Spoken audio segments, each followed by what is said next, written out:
During the national salute to hospitalized veterans, Chuck Norris displays in a very visible manner the bond of brotherhood. Have you ever thought about what it means to be strong? Strong, but not the kind you see in movies. The kind that helps you stand tall when life keeps trying to knock you down. Chuck Norris is more than just a Hollywood hero at 85 years old. He's been in fights that most of us will never see. Let me tell you a story that will show you the real fight that the story is based on. The painful childhood of Carlos Ray Norris. No one knows who Carlos Ray Norris is or how much money or fame he has at the start of his story. It starts in a small Oklahoma town called Ryan. It was very quiet there, and the walls of a small, run-down house held secrets that were too scary for a child to understand. Each morning was a reflection of what they didn't have. They were just a poor family trying to get by in the sands of time. It was dark where the boy who would become famous lived as a child.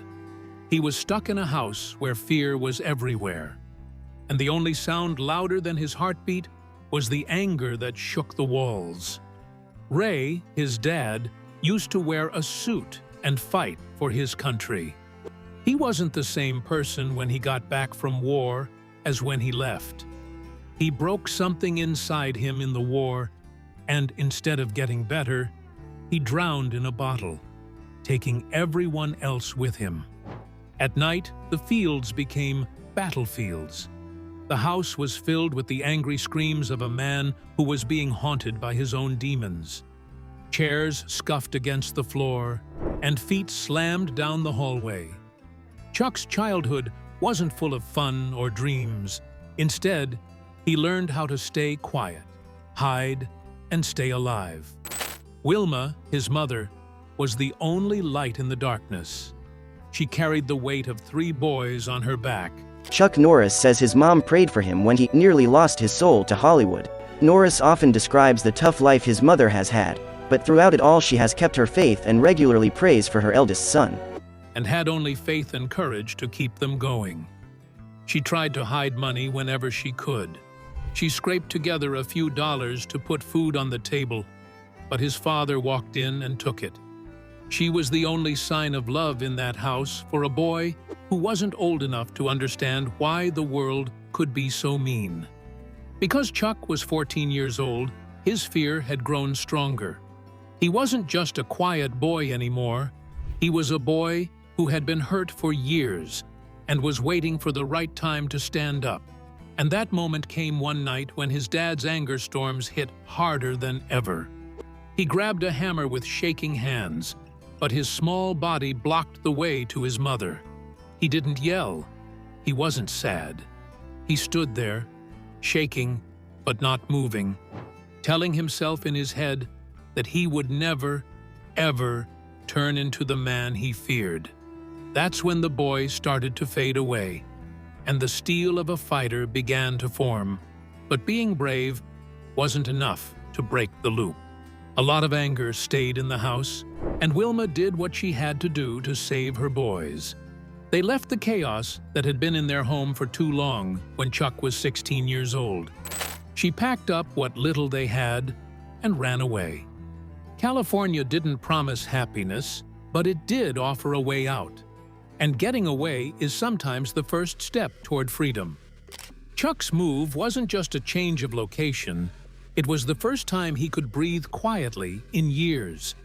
He carried those scars with him, not to break him, but to make him stronger. It wasn't like the poverty, fear, and sleepless nights wishing for a better life went away. They turned into a kind of strength that wasn't loud, but still hurt a lot. Even though he didn't know it yet, every moment in that broken home was making him into the man who would one day stand tall in front of the world and know what it means to fight, even before he fought anyone. And as that part of his life came to an end, a new one was just around the corner. Chuck would find something that would change everything in the Air Force, thousands of miles from home. It would be a discipline that would take that broken boy and turn him into something that can't be broken. Forged in discipline. He signed up for the Army when he was 18 years old, leaving the dust of Oklahoma and the scars of a life that had made him too tough too soon. It wasn't about goals or fame in the Air Force. It was about getting away, finding a place where silence didn't hurt, and discipline could build walls strong enough to keep the chaos out. Many miles away from home, South Korea was strange, loud, and too much to handle. But that's where everything started to change. The kid didn't seem like the type who would ever become a fighter. He walked through the base like a shadow until the day he stepped onto the mats. He was shy, quiet, and unsure. It wasn't love at first sight with martial arts. It made them angry. The thing that was making him trip, miss his goals, and fall down too many times to count. But every time his body hit the mat, he felt a whisper telling him to get back up, try again, and not be the boy who gave up. The hours turned into days, and the days into months. Every break and free moment was used to work on poses, kicks, and strikes until the mind and body worked together. He used taekwondo and judo as more than just skills. They were like a language to him, a way to block out the noise that had been around him his whole life. Every drop of sweat and ache in his muscles was a small piece of fear that was melting away. In its place was a quiet, constant confidence that had never been there before. When he got out of the Air Force in 1962 and went back to California, he brought that discipline with him like a second skin. But love doesn't pay the bills. He opened a small karate school with just a dream and a strong will that wouldn't let go. The floors were so clean that they sparkled, but the room was usually empty. He would wait by the mats and sweep them, hoping that someone would come in. On some days, no one came, and the only sound in that quiet place was his own steps. He did show up, though, every day. He put everything he had into every lesson because he thought that if he worked hard enough and waited long enough, something would change. And it did, slowly. The students started to show up. The word got around. The shy airman from Oklahoma, who had messed up in Korea, was now a teacher, using the same discipline that had changed him to change other people. By 1964, he didn't want to teach anymore. He wanted to see how fit he was. It was easy to lose a lot of games very quickly. After each fight, the other team lost. Every one of them was a warning that skill alone wasn't enough to be great. You had to be obsessed with it in order to be great. He became obsessed because of this. The hours spent in the classroom turned into nights, and every move was practiced over and over again until it was perfect. Weak spots were burned away through pain and repetition. As of 1967, the change was complete. He was no longer the quiet kid on the mats. He was strict, unwavering, and hard to stop. In that year, he won his first big title. After that, he was a master of competition karate. He was the professional middleweight karate champion for 6 years in a row. People all over the world respected his name. Chuck never cared only about the medals or titles, though. To prove to himself that discipline could make a man from scratch, that the scared boy could become someone who couldn't be broken. But even though the crowd cheered for him every time he won, there was still a bigger fight coming up. One that wouldn't be chosen by titles or points, but by who was there. The quiet airman who became a winner would soon leave the mats and enter a world of cameras, lights, and one fight that would change his life forever. From fighter to film legend. That year, in 1972, the fighter who had started from nothing stood in the middle of Rome's Colosseum, where the sun was making sharp lines on the old stones. He was ready to fight a man who was already known as a hero. Chuck knew that Bruce Lee was better, faster, and more famous than ever in the eyes of many people. He was afraid that one bad move or forgotten frame would make him forever known as just another nameless opponent who helped Bruce Lee get better. During the filming of The Way of the Dragon, however, something exciting took place. Two fighters from two different worlds met in a dance of raw power and accuracy. When it was over, people saw more than just Bruce Lee. Yes, they did see him. He was a calm storm that made people pay attention. It should have been the start of an easy road after that, but Hollywood is never easy. He was still just a karate champion, trying to find his place in a business that didn't know what to do with him after that famous fight. In the late 1970s, there were a lot of closed doors and rejects. Every meeting ended with a polite smile and a quick dismissal. Too stiff, too quiet, or too something else they couldn't put their finger on. But discipline won't change, and Chuck didn't know how to give up. Every no was another hour of training, another push to improve his performance and go from being a fighter to an artist the camera couldn't miss. Then things changed in 1978. As soon as Good Guys Wear Black came out, people couldn't forget the face of the man who couldn't get a call back. He became the icon that people didn't even know they were waiting for. That was it. The door to Hollywood was wide open. In the 1980s, he went from being a boxer with promise to a worldwide star. Every year there was a new fight and a movie that drew millions of people. He was in The Octagon in 1980, Lone Wolf McQuade in 1983, Missing in Action in 1984, Code of Silence in 1985, and The Delta Force in 1986. Each one made him look like the best fighter ever. He wasn't just acting anymore. He was the personification of tough loyalty and strength, and no one needed to explain it. People cheered for him not only because of the fights, but also because of what he stood for.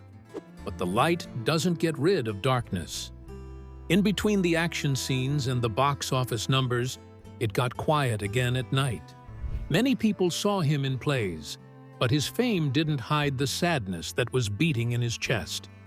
When the cameras stopped rolling, the cheers died down. In the stillness that followed, memories of the brother who died in Vietnam, the childhood that still whispered in the dark, and the weight of fights no one could see came flooding back. The rest of the world saw a man of steel, but he was actually weak. His work never stopped, even then. Every scene, set, and fight was a new chance to show how far he could go and how discipline could keep him going, no matter what. The world watched for almost 10 years as Chuck Norris grew into more than just a name. He became an icon that went beyond the screen and into every school, every small town, and every kid who thought they could get stronger by working hard. The silent scars. That steady gaze and unwavering presence of Chuck Norris showed the world that he was strong every time he stepped on set. But behind the calm exterior was a man who had fought battles that no one else could see. He had scars from those battles that would never heal, no matter how many wins the world gave him. The first and worst cut came from a jungle in another country. Wheeland Norris was only 21 years old when Vietnam ate him up. His younger brother had been the bright spot in a house full of dark things. He was the one who told jokes when things got too serious. Weapons were fired at Wheeland's guard, and he yelled a warning that saved the men behind him, but killed him. When the message got to the Norris house, it broke something for good. For Chuck, the war wasn't just news stories and numbers, it was his brother, who was killed and buried in another country.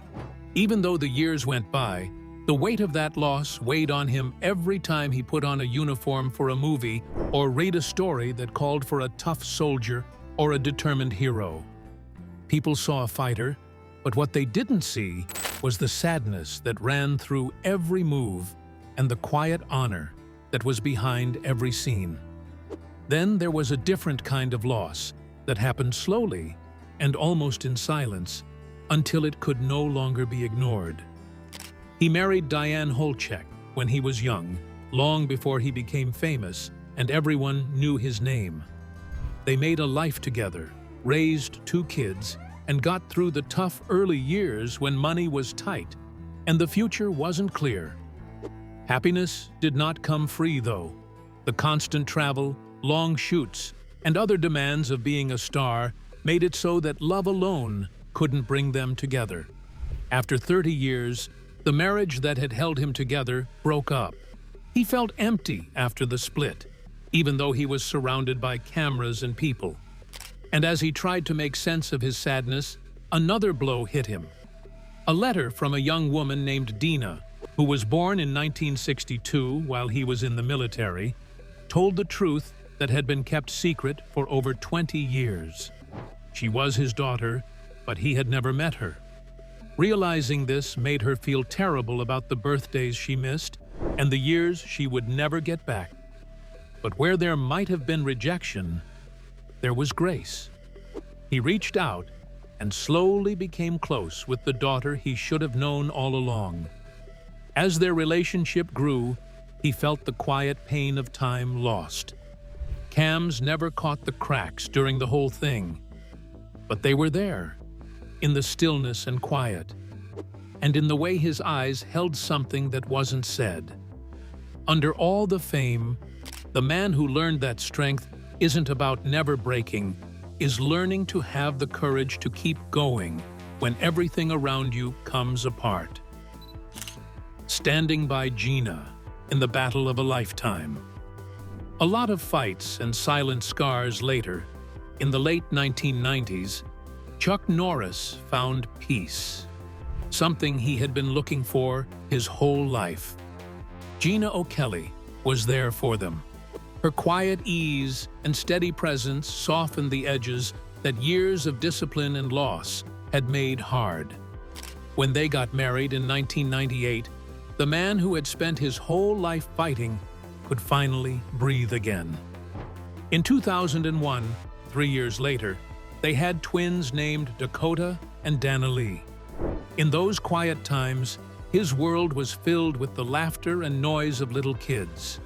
No longer was the Texas ranch just land, it was home, filled with the love of family and the kind of happiness that had always seemed out of reach. Life was stable for more than 10 years. As the days went on, he worked less and enjoyed the sounds of kids running through the fields in the mornings. When a man had been in front of cameras for so long, the little things became important to him. Things changed, though, in 2013. MRIs are very effective. We don't want to see that go away. It saves, countless lives, and that needs to stay. I do think that we need to see. An MRI that was supposed to check on Gina's health turned into a nightmare when the contrast dye used during the scan caused a terrible response. It was small at first, a tremble here, a moment of weakness there. She then started to lose her strength all of a sudden, like a storm. The woman who had been his rock and steadiness was now in danger of dying. Her muscles got weaker, her nerves gave out, and even her voice, which was always steady, started to shake. Doctors had ideas, but no solid answers. In hospital rooms, where machines buzzed and people prayed in secret, nights turned into days. The man everyone thought was unbreakable was now just her husband, sitting in a chair next to her bed and holding her hand tight, afraid to let go. Other things didn't matter. Not the movies, the fame, or the job he had built step by step. He did not think twice about leaving it all behind, and spent millions of dollars and his whole life trying to find a way to keep her living. They had to travel for treatments, follow every lead, and put up with endless tests and new medicines that made them tired. He never left her side through it all. Chuck Norris is a great example of love and strength. showing us how to deal with both happiness and sadness. Don't forget to click the next video on your screen for more powerful stories you don't want to miss.